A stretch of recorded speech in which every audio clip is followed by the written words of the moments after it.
16 বছর যে সঙ্গীতগুলি মাঠে আমরা গাইতে পারছি, স্টেজ থেকে নামলেই কুত্তা বাহিনী আমাদেরকে তাড়াও করত।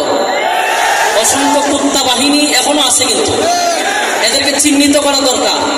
যে সঙ্গীতগুলা মাঠে ময়দানে গাইতে গেলে গুন্ডা বাহিনী পোশাক পরিহিত, আমাদের ট্যাক্সের টাকায় যে পোশাক তারা পরে আছে, এই গুন্ডা বাহিনীগুলো আমাদেরকে স্টেজ থেকে নামলেই হয়তো থানায় চলেন। গুন্ডা বাহিনীদেরকে বলবো আম্মা নাই, কিন্তু আম্মা নাই। সুতরাং বাংলাদেশ এটা ইসলামের বাংলাদেশ হবে, এদেশ মৌলবাদীদের দেশ হবে ইনশাআল্লাহ। যে আলেমদের নাম শুনলেন নাচ শিখতেছ, এই আলেমরা দেশ শাসন করবে ইনশাআল্লাহ। আপনারও তো দোষ আছে, আমি প্রায় সময় বলি দোষ আপনাদের। আজকে যদি আমাদের মাতব্বর দিয়ে কোনো আলেম তারা, সর্বপ্রথম আপনারা ভোট দিবেন না। কেন ভোট দিবেন না?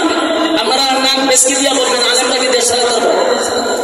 মিয়া আলেমরা বুঝি কোরআন পড়তে পারলো, কোরআনের ব্যাখ্যা দিতে পারলো, লক্ষ মানুষের সঙ্গে কথা বলতে পারলো, আর টাকার রাজনীতি করতে পারবে না?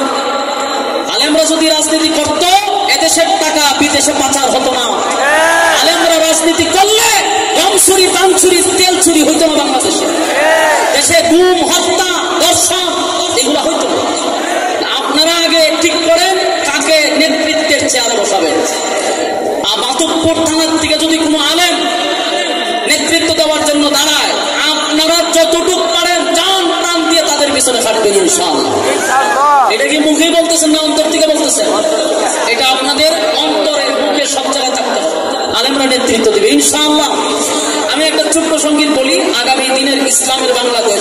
এরপরে আমি আরেকটা সঙ্গীত দিয়ে চলে যাবো। আমি আবার বলছি আমি কিন্তু শিল্পী না, আওয়াজ দিতেই